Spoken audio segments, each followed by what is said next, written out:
안녕하세요. 영어 공부 함께하는 채널 라플린드입니다. 오늘은 English Idioms in Use, Intermediate 함께 살펴보실게요. 우선 목차를 함께 보시겠습니다. 처음 유닛 1, 2는 이 책을 소개하는 첫 앞부분이라고 볼 수 있습니다. 그래서 유닛 1, 2 함께 보실 거고요. 그 다음으로는 크게 주제가 Idioms to talk about, idioms from the topic area of, idioms using these keywords처럼 각각의 세부 주제들로 나눠서 여러 가지 이디엄을 소개하고 있어요. 컨텐츠 두 번째 장에 보시면 맨 마지막으로 good and bad, ground, similes and idioms with like and as 이렇게 마무리하고 있습니다. 그리고 각 유닛에 나와 있는 연습 문제에 해답이 나와 있고 음소기호 간단하게 나와 있고요. 그리고 인덱스 부분까지 이렇게 책은 구성되어 있어요. 자, 그럼 유닛 1부터 함께 살펴보실까요? 유닛 1. What are idioms? idioms란 무엇일까요? Section A. Idioms and meaning. idiom과 뜻. Idioms are expressions which have a meaning that is not obvious from the individual words. idiom이란 표현들이에요. 어떤 뜻을 가지고 있죠. 각각의 단어들, 개별적인 단어들로부터 명확하게 알기 어려운 그런 뜻을 지니고 있는 표현들을 idiom이라고 합니다. For example, the idiom drive someone round the bend means make someone angry or frustrated. But we cannot know this just by looking at the words. 예를 들어서 drive someone round the bend라는 이디엄이 있습니다. 그 이디엄의 뜻은 누군가를 화나게 하거나 짜증나고 답답하게 한다는 뜻이에요. 하지만 우리는 단지 그 문장을 구성하고 있는 단어들을 보는 것만으로는 그 의미를 알 수가 없습니다. The best way to understand an idiom is to see it in context. 이디엄을 이해하기 위한 가장 좋은 방법은 글에 나타난 상황 또는 맥락 안에서 그 의미를 파악해 보는 거예요. If someone says, 만약 누군가가 이렇게 말을 했어요. That noise is driving me around the bend. It's so annoying. 자, 이때 이 단어들을 있는 그대로 받아들이면 그 뜻이 무척 부자연스러워지는 거죠. Then the context and common sense tells us that drive around the bend means something different from driving a car around a curve in the road. 그럴 때 주어진 맥락을 바탕으로 그리고 상식적으로 생각했을 때 우리는 drive around the bend라는 표현이 도로에서 커브를 돌아 차를 운전했다는 뜻이 아니라는 것을 알 수 있어요. The context tells us the noise is annoying and that it's having an effect on the person hearing it. 그 맥락은 우리에게 말을 해줍니다. 그 소음이 짜증나게 한다는 것, 그리고 그것을 듣는 사람에게 영향을 주고 있다는 것 말이에요. 우리말로 자연스럽게 해석하면 이렇게 될까요? 저 시끄러운 소음 때문에 머리가 지끈지끈 아파. 정말 짜증나.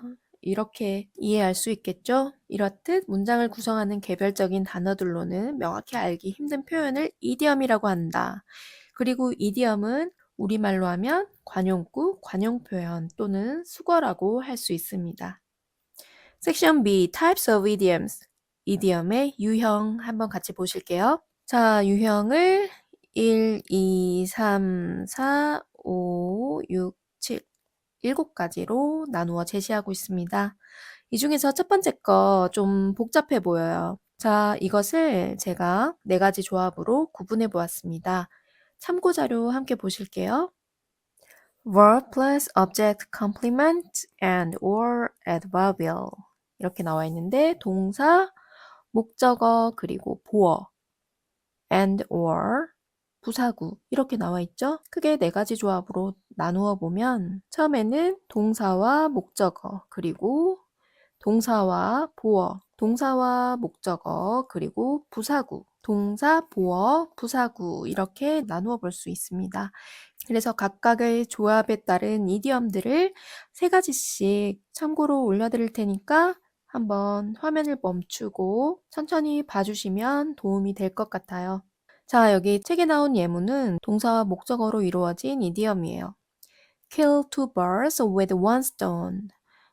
하나의 돌로 두 마리의 새를 잡는다. 우리말에는 일석이조라는 사자성어가 있죠. 영어로는 이렇게 풀이하고 있어요. Produce two useful results by just doing one action. 하나의 행동으로 두 가지 유용한 결과를 만들어낸다. 그 다음 prepositional phrase, 전치사구 이디엄을 한번 살펴보겠습니다. In the blink of an eye, in an extremely short time.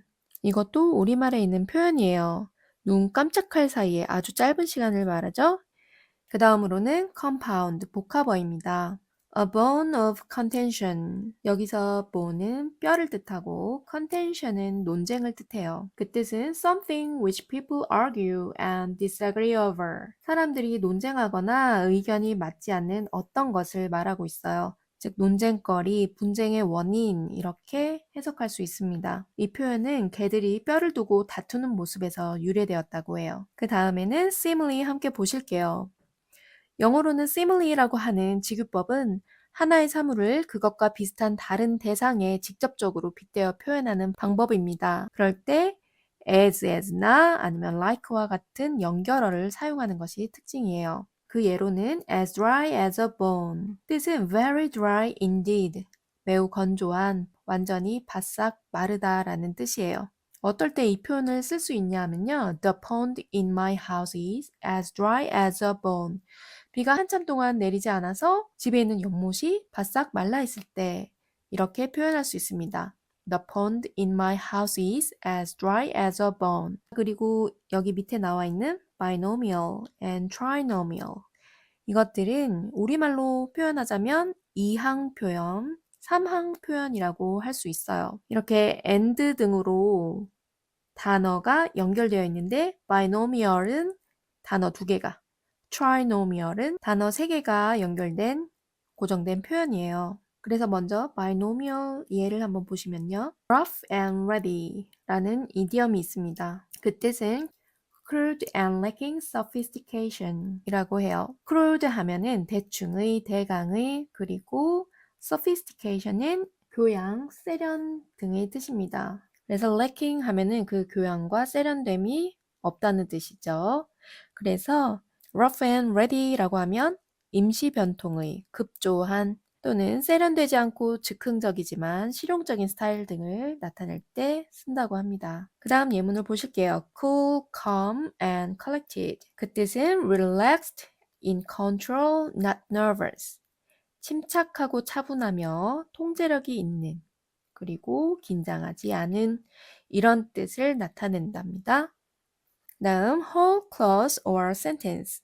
완전한 절 또는 문장 보실게요. 여기서 clause라고 불리는 절은 주어와 동사가 갖춰진 문장 구성 성분을 뜻합니다. To cut a long story short.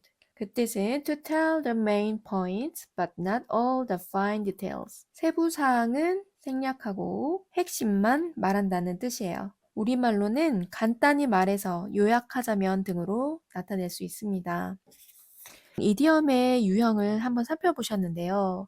이런 형태를 갖추고 있다고 해서 무조건 이디엄으로 볼 수는 없습니다. 예를 들어 바이노미얼의 한 예인 black and white처럼 단순한 단어 조합일 뿐 관용적인 의미를 지니고 있지 않은 표현들도 있기 때문이에요.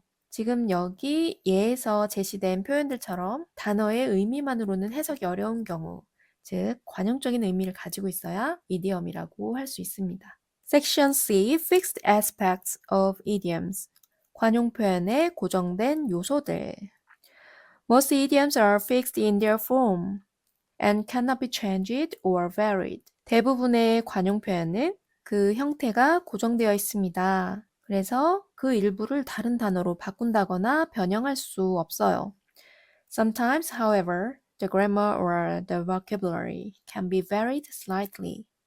그렇지만 때때로 문법 또는 단어들이 조금씩 변형될 수 있습니다. Where this book or a dictionary gives information on what can be varied, always note it in your vocabulary notebook. 그래서 이 책에서나 혹은 사전에서 우리가 어떤 부분을 변형할 수 있는지에 대한 정보가 주어진다면 항상 여러분의 단어장에 기록해 주세요. 자, 그래서 어떤 부분을 바꿀 수 있는지 한번 알아보겠습니다. 여기 첫 번째와 두 번째는 pass the buck이라는 관용 표현에 대해서 설명하고 있어요. pass the buck은 책임을 서로 떠넘기며 회피하다라는 의미를 가지고 있는 관용 표현입니다. 그 유래에 대해서 잠깐 설명드리자면 19세기 미국 서부에서 카드 게임을 할 때 카드를 나눠주는 역할을 돌아가면서 했다고 해요.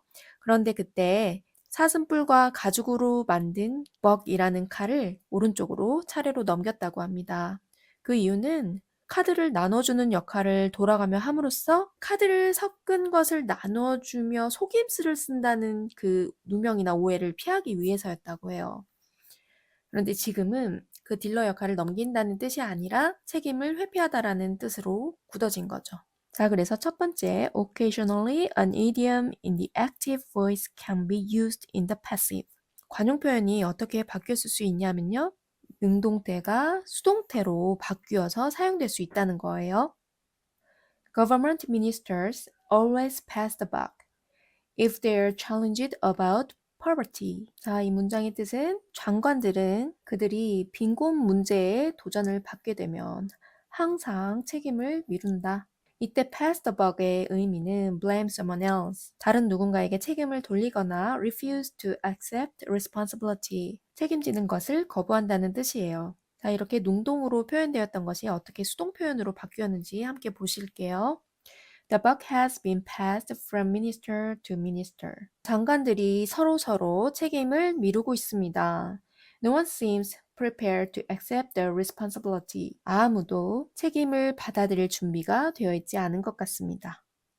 이렇게 해석될 수 있겠죠. 두 번째, some verb-based idioms also have non-compound forms.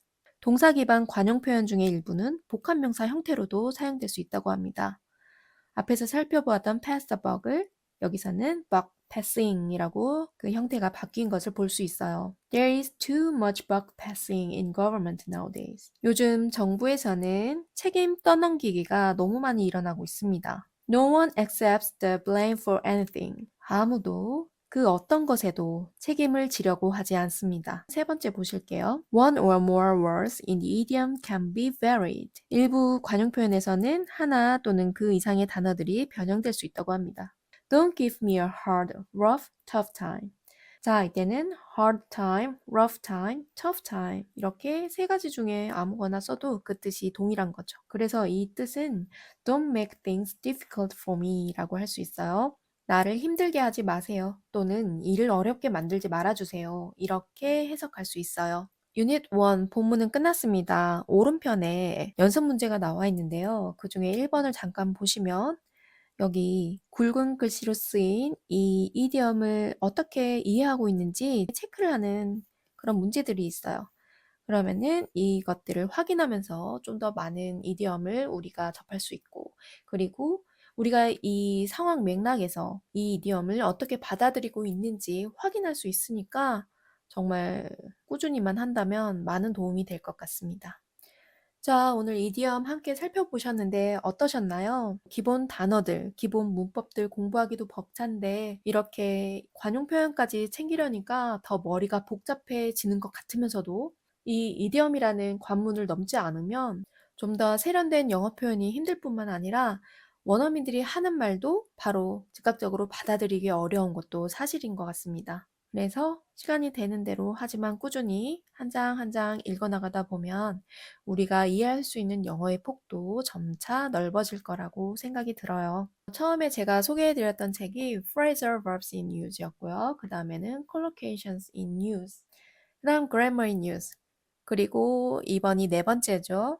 Idioms in Use. 그래서 이 책들이 정말 다 좋은 것 같아요. 팬심으로 이렇게 여러분들께 소개를 해드리게 됐고요. 일단 서두에 제가 사진과 글로 알려드렸다시피 이번 Idioms in Use는 Grammar in Use 한국 총판이죠. 성한당 출판사에서 감사하게도 제 유튜브를 보시고 이 영어 원서 교재들을 보내주셨어요. 그래서 저도 이렇게 부담 없이 많은 원서 교재들을 소개해 드릴 수 있게 된 것 같아요. 출판사에도 감사드리고 출판사에서 책을 보내시게 된 것도 결국 라플린드 유튜브를 적극적으로 시청해 주시고 구독도 해 주시는 시청자분들 덕분이거든요. 여러분께 정말 감사합니다. 함께 하니까 더 멀리, 더 꾸준히, 더 길게 할 수 있는 것 같아요. 그럼 다음 시간에는 English Idioms in Use Intermediate Unit 2로 찾아뵙겠습니다. 오늘 남은 하루도 행복하세요. 그럼 안녕.